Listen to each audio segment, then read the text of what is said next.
The war had lasted 10 years. 10 long years of blood, fire, and death across the galaxy. The humans had fought 3 major alien races at once and somehow kept winning battles they should have lost. Admiral Sarah Chen stood in the command center of Earth's defense headquarters, looking at the holographic display showing star maps. Red dots marked human colonies. Blue dots showed alien territory. The front lines had barely moved in months, but the cost in lives grew every day. "Admiral, we have a visitor," said Lieutenant Torres, walking up to her with a worried expression. Chen turned around. "What kind of visitor?" "The diplomatic kind. Ambassador Thane Korvek from the Corvani Empire. He says he comes with a peace offer." Chen raised an eyebrow. The Corvani Empire was the most militaristic of the 3 alien races fighting humanity. They were tall, gray-skinned beings who valued honor and strength above all else. Their warriors were fierce and their weapons powerful. If Korvek was here with a peace offer, something big had changed.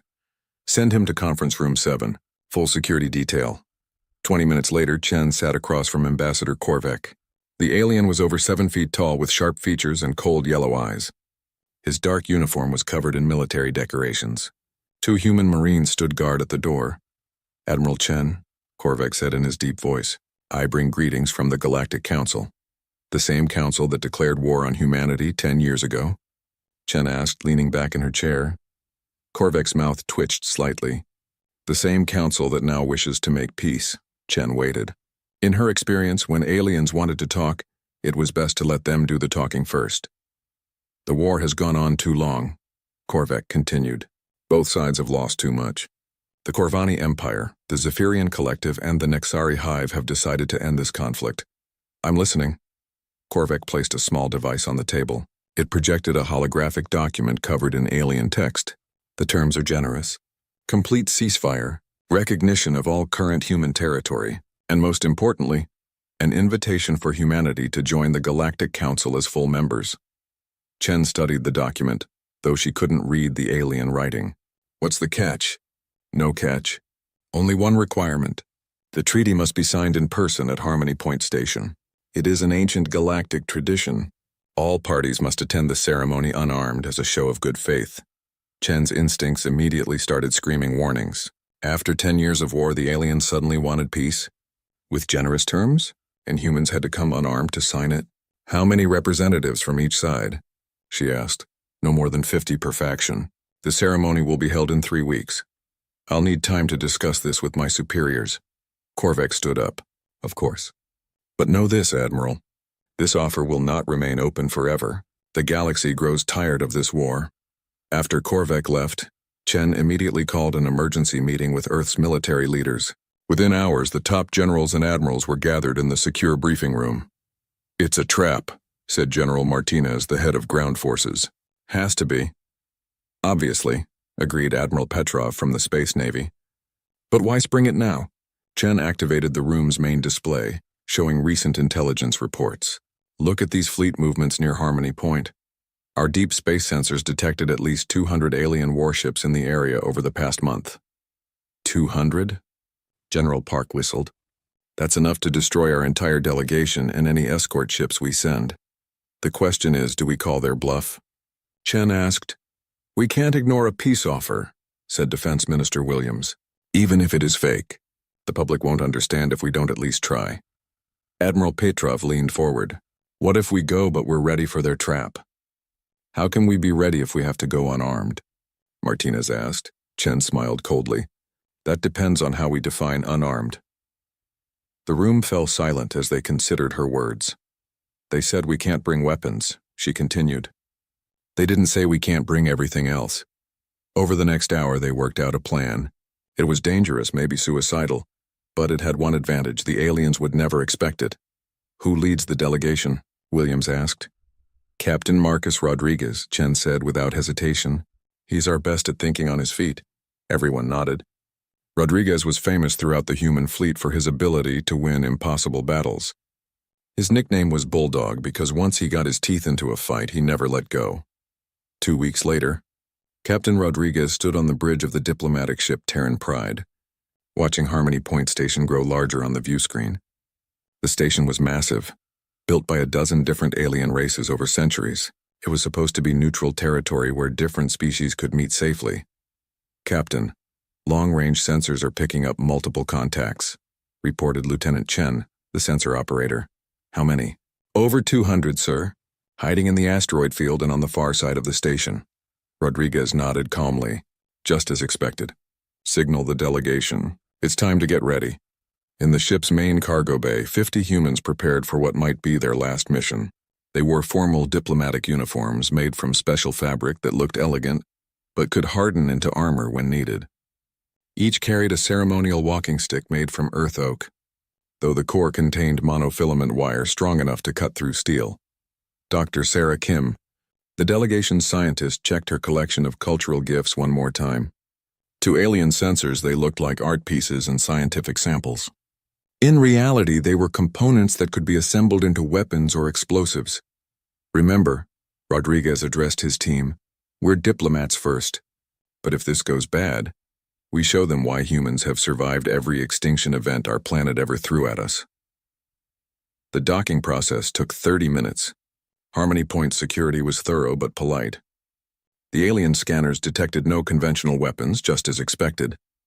As they walked through the station's corridors, Rodriguez noticed the subtle signs of preparation for violence. Too many security cameras, guard posts at every intersection. The aliens were definitely planning something.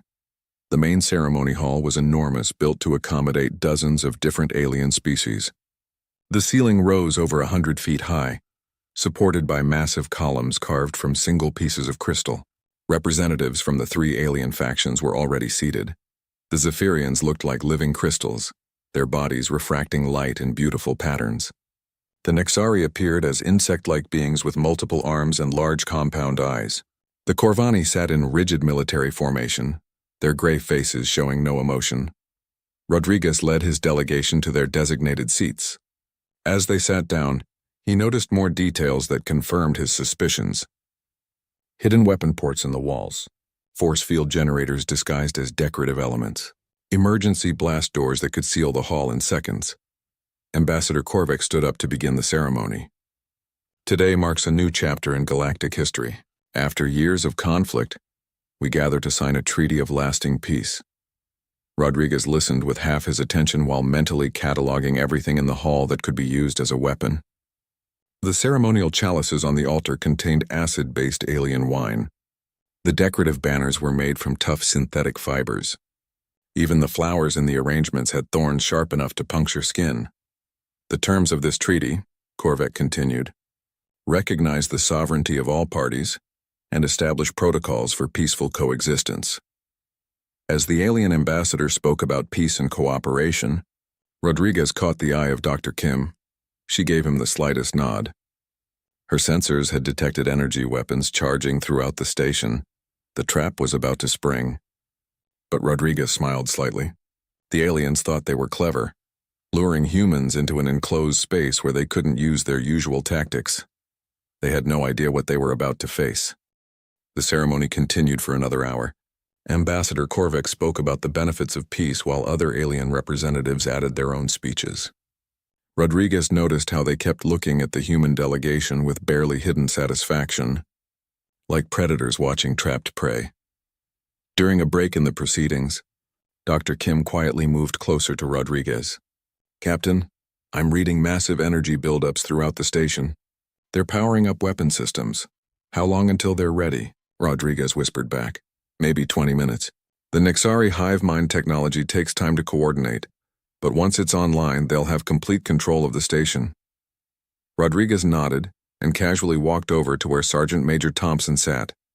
Thompson was his best soldier, a veteran who had survived battles that would have broken most people. "Pass the word quietly," Rodriguez murmured. "Phase 1 in 15 minutes. Thompson's expression didn't change, but Rodriguez saw the message register. Within moments, Thompson was having quiet conversations with other members of the delegation. To any observer, it looked like normal social interaction during a diplomatic function.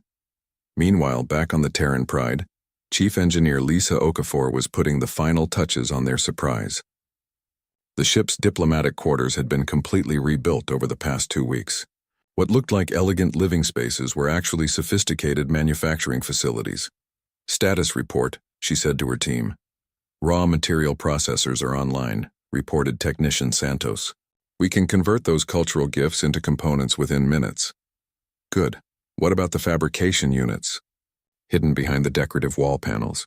Once we remove the camouflage, we can start producing weapons immediately. Okafor smiled grimly.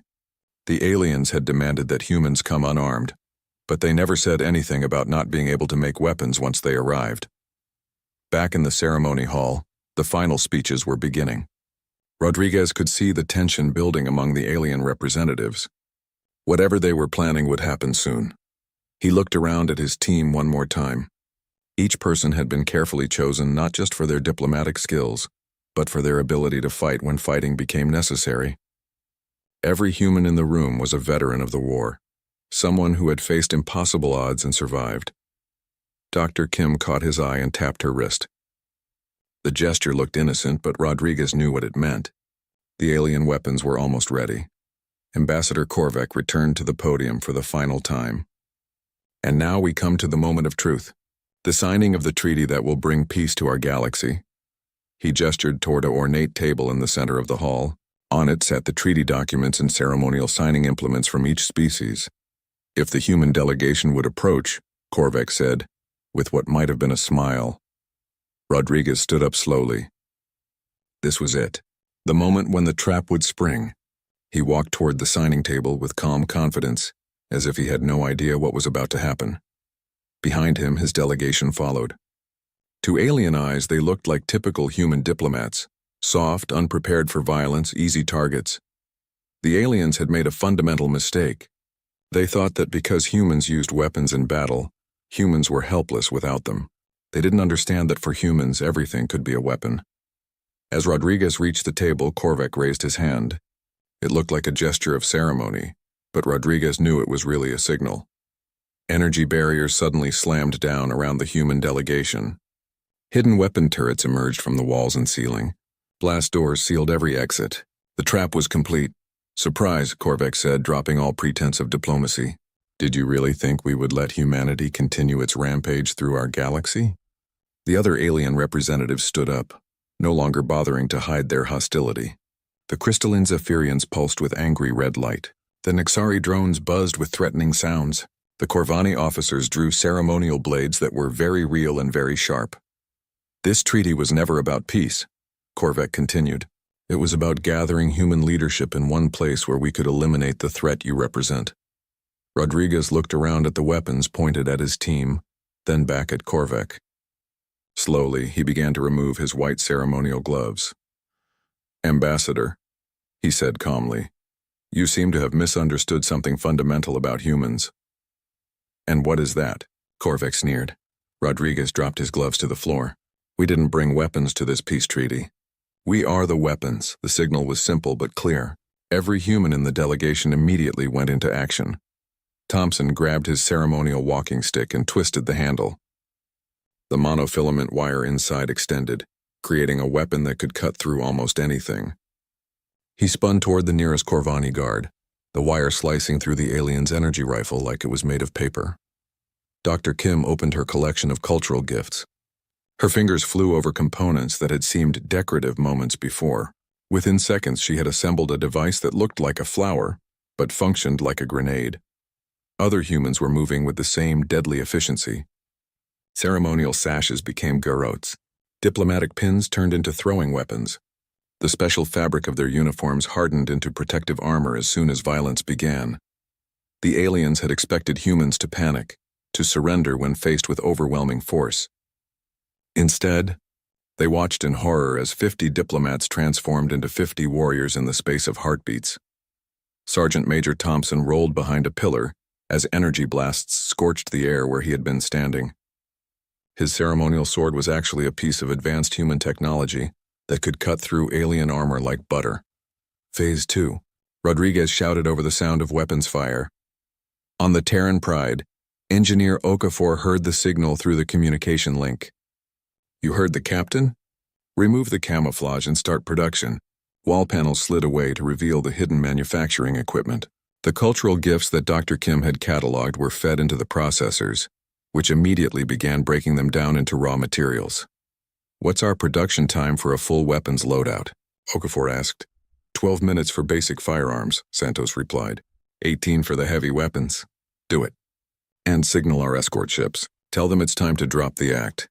In space around Harmony Point, 3 ships that had been pretending to be simple diplomatic escorts suddenly came alive. Hidden weapon arrays deployed from their hulls. Defensive systems that had been carefully concealed powered up. The human ships were outnumbered 50-1, but they had advantages the aliens didn't know about.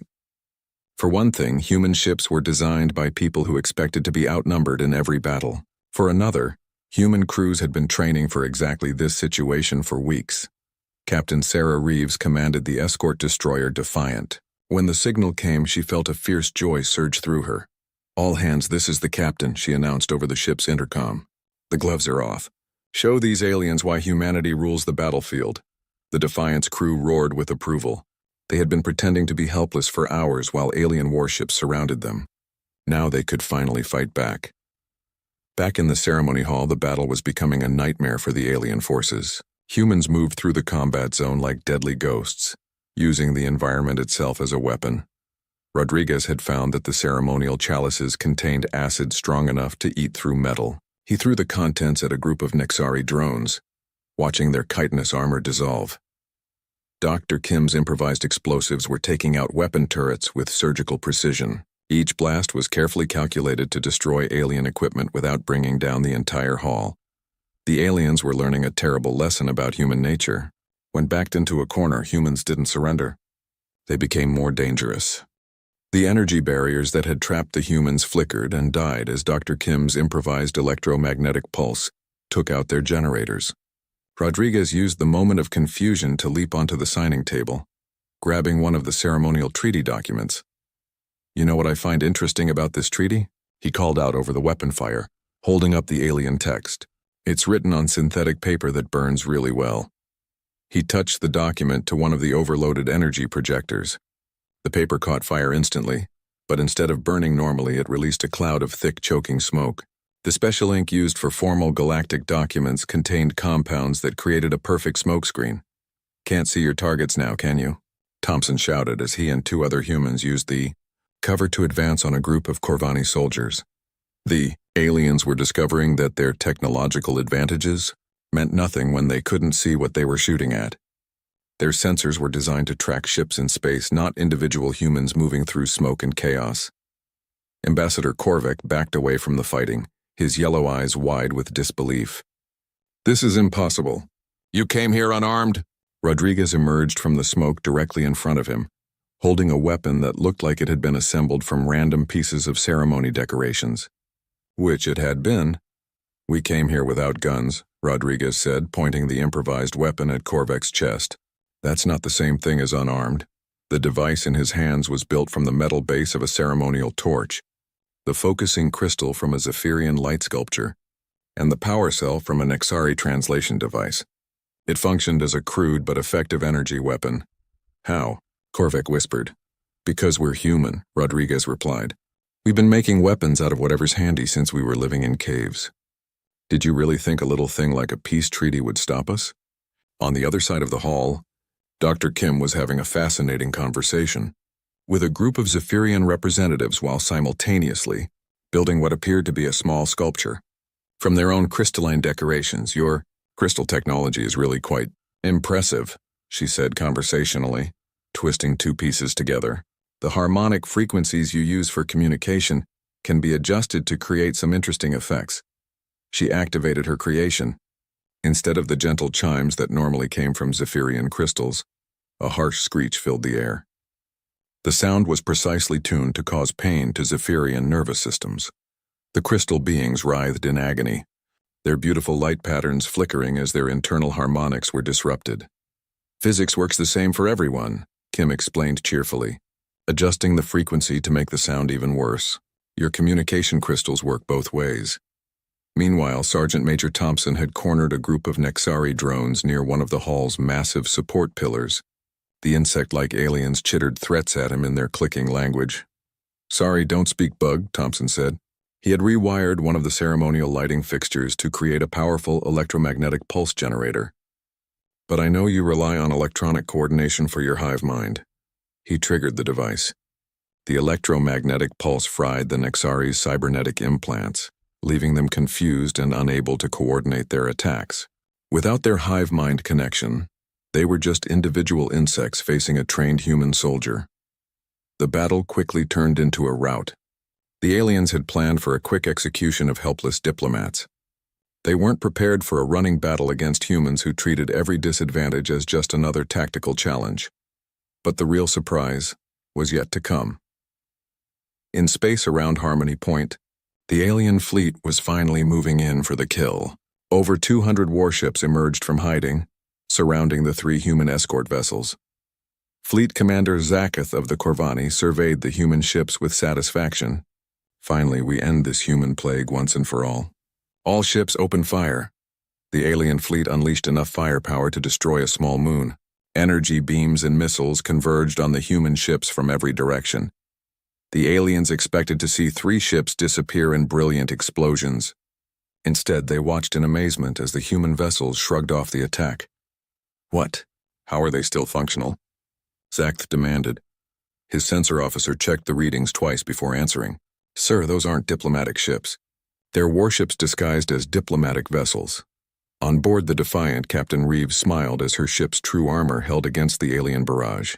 The Defiant looked like a simple escort vessel, but underneath the fake hull plating was one of humanity's most advanced destroyers. Their first mistake was thinking we'd actually send diplomats to a peace treaty without proper backup, she told her crew. Fire all weapons. Let's show them what human engineering can do. The Defiant's hidden weapon arrays deployed and began returning fire.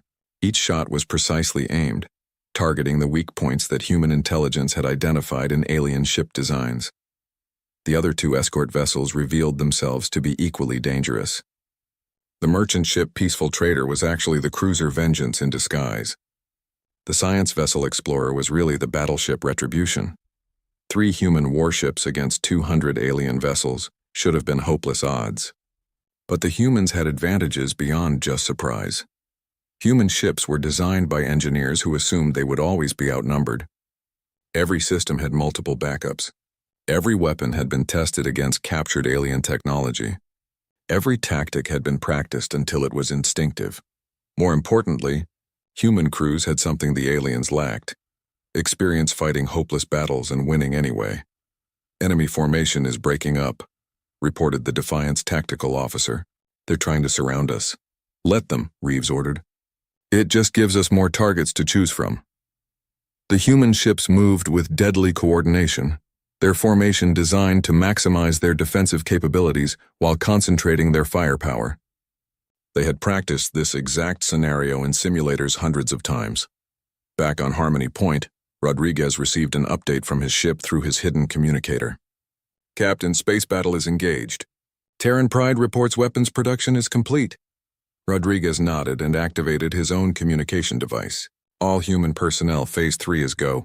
Time to leave this party. The humans began fighting their way toward the hall's exit, moving with the same coordinated precision as their ships in space. They had inflicted heavy casualties on the alien forces while taking minimal losses themselves. But Ambassador Korvac wasn't finished. As the humans reached the exit, reinforcements arrived. Hundreds of alien soldiers pouring into the hall from multiple entrances. You cannot escape, Korvac called out. This station has 20,000 alien troops. Even if you fight like demons, you are still outnumbered 400 to 1. Rodriguez looked at the mass of alien soldiers surrounding his 50 people, then at Korvac. Slowly he smiled. You know what your biggest mistake was, Ambassador? What? You assumed we came here to escape. Rodriguez pulled out a device that looked like a decorative flower from his uniform jacket. It was actually a powerful transmitter. Terran Pride, this is Rodriguez. Execute order, Hammer. On board the human diplomatic vessel, Engineer Okafor received the signal she had been waiting for. All teams, initiate final phase. The Terran Pride had been docked with Harmony Point for hours, connected to the station's main computer network through standard diplomatic data links. What the aliens didn't know was that human computer specialists had been using that time to infiltrate every system on the station. We have complete control of life support, artificial gravity, and internal security, reported the computer specialist. Ready to proceed. Do it, Okafor ordered. Throughout Harmony Point, alien soldiers suddenly found themselves fighting in the dark as the lights went out. Emergency systems failed. Gravity fluctuated wildly. Air circulation stopped, making it difficult to breathe, but the humans seemed unaffected. Their special uniforms included basic life support systems and low-light vision enhancement. What was chaos for the aliens was just another day at the office for humans. The station shook as the human ships in space pressed their attack. What had started as an ambush was rapidly becoming a disaster for the alien fleet. Inside Harmony Point, the battle was turning into a nightmare for the alien forces. "Emergency lighting only," Rodriguez called out to his team as the main power systems failed throughout the station. Everyone switched to low-light vision. The humans activated settings on their uniforms that their alien hosts didn't know existed. Special fibers woven into the fabric enhanced their natural vision, letting them see clearly in conditions that left the aliens stumbling in near darkness. Dr. Kim had found the station's main computer terminal and was working with frightening efficiency. Her fingers flew over the alien interface as she rewrote security protocols and took control of automated systems. "Captain, I have access to the station's manufacturing facilities," she reported. "The aliens have been mass-producing weapons here for months. I'm redirecting the production lines now." "What are you making?" Rodriguez asked, using his improvised energy weapon to keep a group of Corvani soldiers pinned behind an overturned table. "Surprises," Kim replied with a grin that would have terrified the aliens if they could have seen it. Throughout the station, automated manufacturing systems that had been producing alien weapons suddenly switched to human designs. The same factories that had been making energy rifles for the Corvani military began creating human-style firearms and explosives. But more importantly, Kim was accessing the station's internal transport systems. Harmony Point was so large that it had its own network of automated cargo pods to move supplies around quickly. "Weapons delivery in 5 minutes," she announced. "Every human team will receive a full combat loadout." Sergeant Major Thompson was holding a critical intersection with 3 other humans against dozens of alien soldiers. They had built barricades from ceremony furniture and were using captured alien weapons alongside their improvised devices. "This reminds me of the Battle of Kepler Station," Thompson said, calmly reloading an alien energy rifle he had taken from a defeated Zephyrian warrior.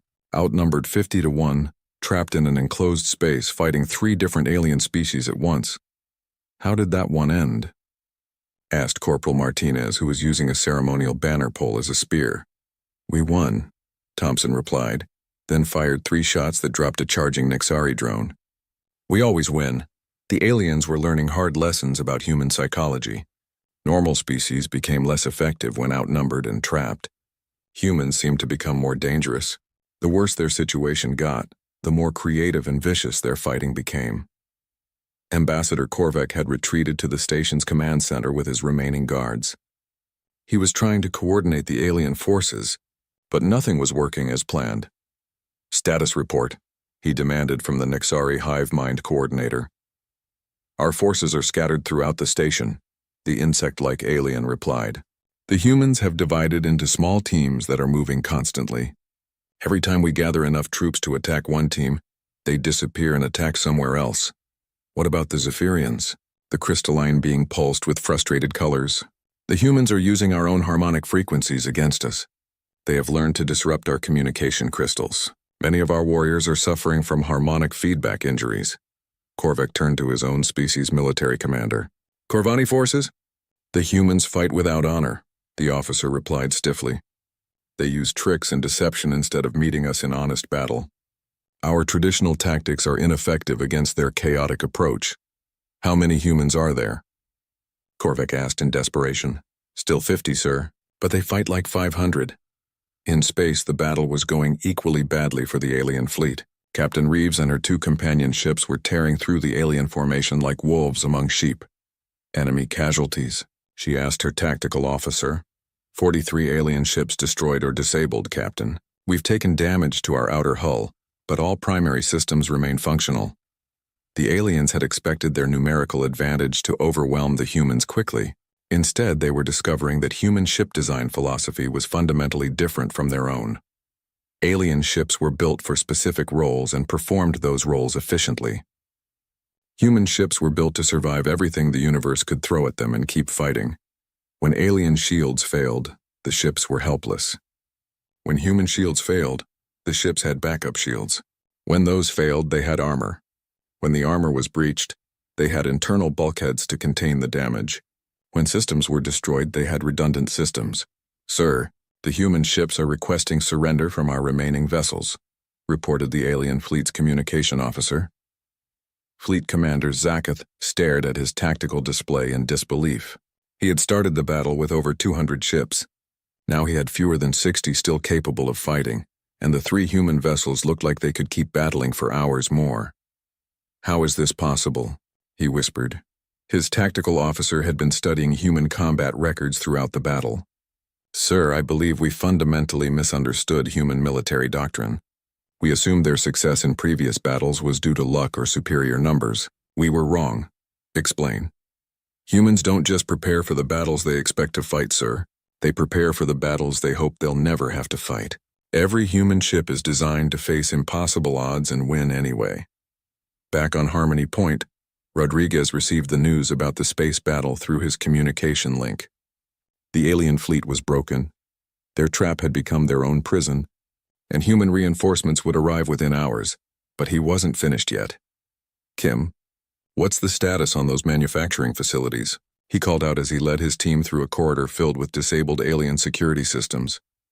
"I've got them producing equipment for our specifications now," she replied. "But Captain, I found something else interesting in the station's database." "What?" "This wasn't just a trap for our delegation. The aliens have been planning to use Harmony Point as a staging ground for a massive assault on Earth. They've got enough weapons and supplies stored here to outfit an invasion fleet." Rodriguez paused in his advance toward the station's command center. "How much equipment are we talking about?" "Enough to arm 1 million soldiers and supply 1,000 ships, sir." This was going to be their final push to eliminate humanity. A cold smile spread across Rodriguez's face. "Not anymore." "Kim, can you access the station's self-destruct systems?" "Yes, sir, but we're going to do something else." "Can you transfer control of all those weapons and supplies to human forces?" Kim's eyes lit up with understanding. "Yes, sir. It will take about an hour to complete the data transfer and change all the access codes." "Do it, and send a message to Admiral Chen on Earth. Tell her that instead of just surviving an alien trap, we've captured their entire invasion stockpile." The aliens had planned to eliminate human leadership and capture Earth's defenses. Instead, they had handed humanity the largest collection of advanced alien military technology in galactic history. As Rodriguez's team fought their way toward the command center, they encountered increasingly desperate resistance. The aliens were beginning to realize that their perfect trap had become a perfect disaster. Sergeant Major Thompson kicked in the door to a storage room and found something that made him laugh out loud. "Captain, you need to see this," he called out. Rodriguez looked inside and saw rows of alien combat armor and weapons neatly stored and labeled. "What am I looking at?" "Sir, this is the equipment for the alien special forces that were supposed to hunt down any humans who escaped the ceremony. They stored it right here on the station." "How considerate of them," Rodriguez replied. "Gear up, everyone! Let's finish this fight properly equipped." 20 minutes later, 50 humans in modified alien combat armor were advancing on the station's command center with alien weapons that had been quickly adapted to human specifications, the aliens defending. The command center had never faced humans equipped with their own advanced technology. The battle was over in minutes. Ambassador Korvek found himself staring down the barrel of his own species' most advanced energy rifle, held by a human who looked perfectly comfortable using it. "Surrender," Rodriguez said simply. Korvek looked around at his defeated forces, then at the humans who had turned his perfect trap into their perfect victory. "How?" he asked one more time. "Because we're human," Rodriguez replied. "We specialize in turning bad situations into good ones. It's what we do." The command center of Harmony Point fell silent except for the hum of damaged equipment and the occasional groan of stressed metal. Ambassador Korvek sat in his command chair, surrounded by human soldiers wearing modified alien combat gear. Captain Rodriguez stood before the main tactical display, watching the final moments of the space battle. The few remaining alien ships were surrendering one by one, their commanders finally accepting that continuing to fight was suicide. "Final casualty report," Rodriguez said to his team. Dr. Kim consulted her portable computer. 7 humans wounded, none seriously. Alien casualties are approximately 4,000 dead or wounded out of 20,000 stationed here. Property damage? Significant. We'll need to repair about 60% of the station's systems. On the positive side, we now control the largest stockpile of alien military technology in the galaxy. Rodriguez nodded and turned to Ambassador Korvek. I believe you wanted to discuss peace terms? Korvek's yellow eyes were filled with something Rodriguez had never seen in them before. Respect mixed with fear. You turned our trap into your victory, Korvek said quietly. How did you know? We didn't know for certain, Rodriguez admitted. But we prepared for the possibility. That's what humans do. We plan for the worst and hope for the best. Your species is more dangerous than we realized. No, Rodriguez corrected. Your species never understood what made us dangerous in the first place. You thought our strength came from our weapons or our ships. You were wrong. He gestured toward his team of humans who were efficiently securing alien equipment and tending to wounded enemies with equal professionalism. Our strength comes from our ability to adapt, to take whatever situation we find ourselves in and find a way to win. You gave us a trap, so we turned it into an opportunity. Sergeant Major Thompson approached with a report. Captain, we've secured all critical areas of the station. Engineering teams from the Terran Pride are beginning repairs to essential systems. What about our new guests? Rodriguez asked, indicating the alien prisoners. Medical teams are treating the wounded. The others are being held in their own detention facilities. They're cooperating fully. Rodriguez was not surprised. Humans had a reputation for treating prisoners well, which often made enemies more willing to surrender instead of fighting to the death. A communication alert sounded from the main display. Rodriguez activated it and Admiral Chen's face appeared on the screen. Captain Rodriguez, please report, she said. Admiral, the alien trap has been neutralized. Harmony Point Station is under human control. We have captured their entire invasion stockpile and taken approximately 16,000 prisoners. Chen's eyebrows rose. 16,000? How many humans did you start with? 50, ma'am. There was a long pause before Chen spoke again. Casualties? 7 wounded, all expected to make full recoveries. Outstanding work, Captain. What's the status of their fleet? Captain Reeves can give you the details, but most of their ships have been destroyed or surrendered. The alien military threat to human space has been effectively eliminated, Chen smiled. Then I suppose we should discuss new peace terms. Real ones this time. Rodriguez gestured toward Ambassador Korvek. The ambassador is right here, Admiral. Perhaps he would like to participate in the conversation. Korvek stood up slowly, his posture showing defeat but also a strange kind of relief. Admiral Chen, I formally request terms for the surrender of the Galactic Council forces. I'm listening, Chen replied. Over the next hour, new terms were negotiated. But this time humanity held all the advantages. The aliens had lost their main fleet, their forward staging base, and their stored equipment for the planned invasion of Earth. More importantly, they had learned that humans were far more dangerous than they had ever imagined. The Galactic Council will recognize human territorial claims, Korvek said, reading from the new treaty document. All human colonies and outposts will be acknowledged as sovereign territory. Continue, Chen said. The Council will provide reparations for war damages in the form of technology transfers and trade agreements. Humanity will be granted full membership in the Galactic Council with voting rights equal to any other species. And, Rodriguez prompted. Korvek hesitated before reading the final clause. And the Council formally acknowledges that humanity has proven its right to exist and expand in galactic space through combat victory. It was an ancient galactic law, rarely invoked in modern times. Species that could defeat their enemies in battle had the right to claim their territory and resources. Humans had just earned that right in the most decisive way possible. Dr. Kim had been analyzing the captured alien data during the negotiations. She approached Rodriguez with her findings. Captain, you need to see this, she said, showing him her portable screen. The aliens weren't just planning to invade Earth. They were planning to eliminate humanity entirely. Rodriguez looked at the data. It showed detailed plans for hunting down every human colony, destroying every human ship, and wiping out the species completely. Show this to Admiral Chen, he said quietly. When Chen saw the alien genocide plans, her expression hardened. Ambassador Korvek, were you aware of these orders? Korvac looked at the data and his shoulders sagged. Yes, the Council voted unanimously to eliminate humanity as a threat to galactic peace. I see. Then I think our peace terms need to be adjusted. The final treaty was much harsher than the original negotiations. The aliens would not only recognize human territorial claims and provide reparations, but they would also submit to human oversight of their military activities for the next 50 years. This is to ensure that nothing like this happens again, Chen explained. Humanity will monitor alien military buildups and have the right to intervene if we detect preparations for genocide against any species. It was an extraordinary reversal. The aliens had started the war to contain human expansion. Now they found themselves contained by human power. As the formal treaty signing concluded, Rodriguez walked over to where Ambassador Korvac stood looking out a viewport at the wreckage of the alien fleet.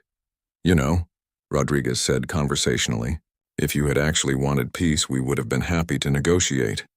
Humans prefer talking to fighting despite what you might think. Then why are you so good at violence? Korvac asked. Because we've had to be.